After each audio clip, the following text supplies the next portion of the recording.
Gotcha. ProtectYourBubble.com, proud sponsors of Swipe on Sky News.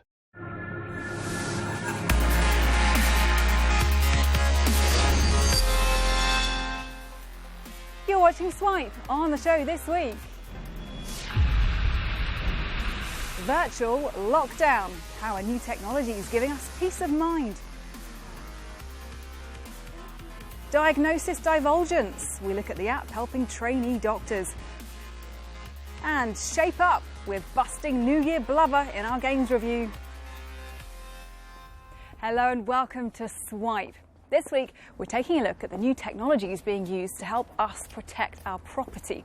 A burglary happens every 40 seconds in the UK, so is it any wonder that tech firms are coming up with more and more ways to help us control the security in our homes by using just our phones? I've been taking a look at what's on offer. When this suspected burglar broke into this home in Arizona, he had no idea the owner was watching his every move live while sitting at her desk at work. By downloading a video monitoring app, she had turned her old iPhone into a camera to keep an eye on her dogs. That morning, the app sent me an email that there was motion detected at my house. All I saw was that my dogs were barking at something, and finally I saw that there was a man in the living room.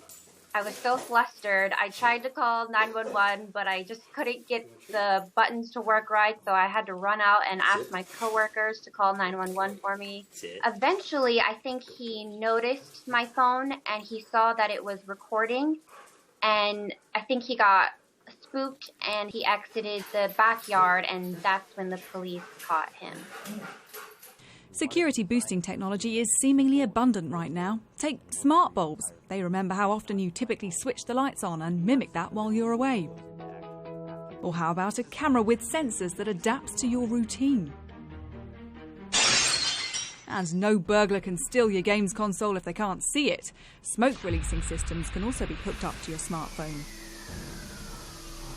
While this device, called Cocoon, can sense movement through walls and alert you to any unusual activity, without mistaking it for you, apparently.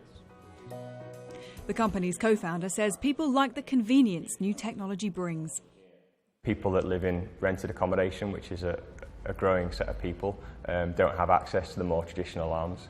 And actually, traditional alarms just don't work, they never have. The sound of a burglar alarm ringing has become part of the suburban soundtrack, and nobody listens to them, least of all burglars.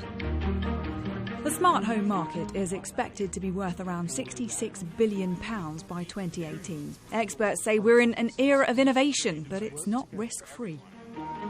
Someone somewhere is thinking of ways to exploit. Think about the concept of, if they wanted to, all of a sudden they exploit a system that does those door locks that you control from your iPhone, and all of a sudden you can't get in your house. All of a sudden someone exploits something and turns off all the lights, turns off the baby monitors, controls your television, turns off your fridge. I mean, those are very basic ones, but you also have the more complex ones, such as they can see inside your home. So if you opt for technology to keep intruders out, stay savvy. Always change default passwords and check where the company is storing your details. Well, that video footage you saw of the suspected burglar in Arizona was shot using an app called Manything.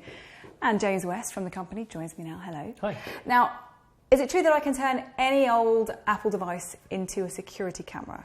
That's right. Any device that has a video camera on it, so that's anything from a 3GS and up. iOS-based? iOS-based. That sounds quite complicated, though. It's actually super easy. So you download the app. It's free to get started.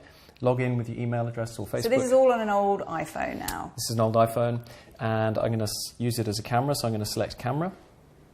And then we stick it somewhere where we want to record. And press the big red button. Hey, and there we are. There we are. So we're now streaming live to our cloud servers, so you can watch this from anywhere, from a phone or from a web Is it browser. also recording, or is it just live It's also streaming? recording, yeah. So it's recording everything to our cloud servers, so you can Does watch that use back a lot in of time. space, though? It doesn't use any space on the phone. It uses a lot of space in our servers, but we've got a lot of space. Okay, and then you've got to have your smartphone or a desktop PC to be able to watch back. Yeah, you either need to run the app on another iPhone, so you can watch it remotely, or you can access it from a regular But PC. I can be anywhere. I can log into any computer anywhere and check on what's happening inside my home. That's right, and you can set up as many cameras as you like. We've got some here, one looking outside at the garden, and we've got another over there looking at the living room. And if all of the footage is being stored in the cloud, where do you stand on the potential security risks? Because obviously no one wants some intruder to be watching them. That's right, and it's in the home, so it's super important that it's secure. So we encrypt all the passwords, we encrypt the video when it's in our cloud servers. We're also running on iOS, which is one of the most secure platforms. And any sensible advice for users? Yeah, don't use silly passwords and don't use the same password everywhere Aren't all else. passwords silly? Well, more silly in terms of hard to use, the better. All right. James West from Manything, thanks for joining us. Thank you. You're watching Swipe. Coming up, want to get fit? Just dance. Stay with us for our games review. But first, here's a roundup of some of this week's tech news. A prototype of the world's first 3D printed car was shown off at the Detroit Motor Show this week. The Strati was printed live at the event in just 44 hours. The car is set to go on sale later this year for between £12,000 and £20,000. Google has decided to stop selling glass. The tech giant says it's still committed to the product, but plans to work on future versions of the smart eyewear based on feedback from users.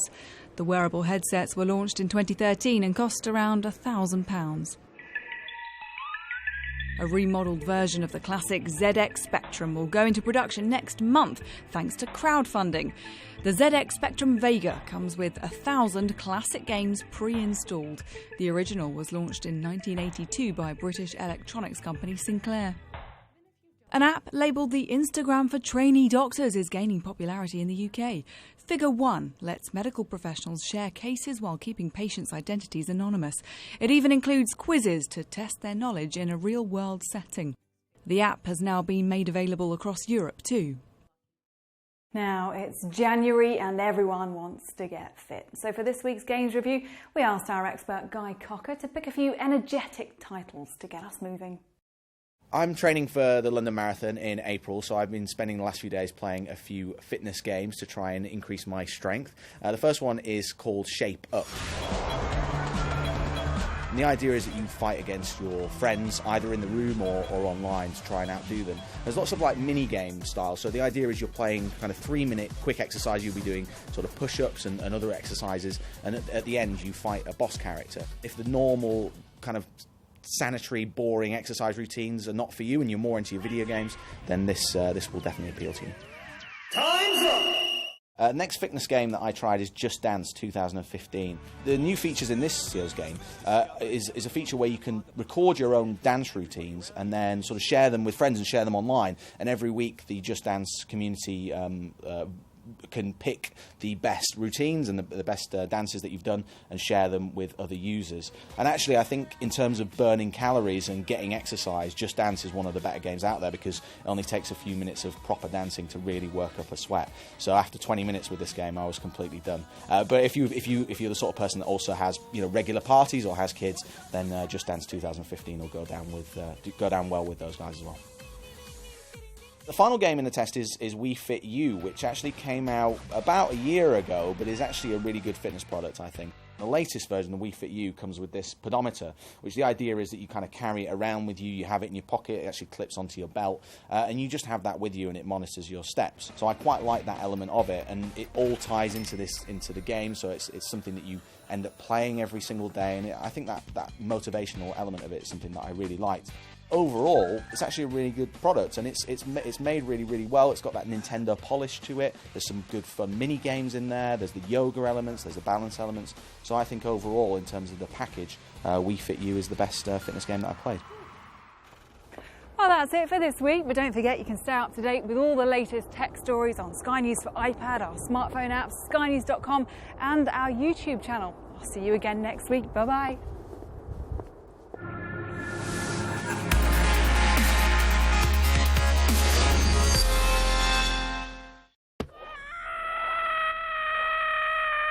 Gotcha. That's better. ProtectYourBubble.com. Proud sponsors of Swipe on Sky News.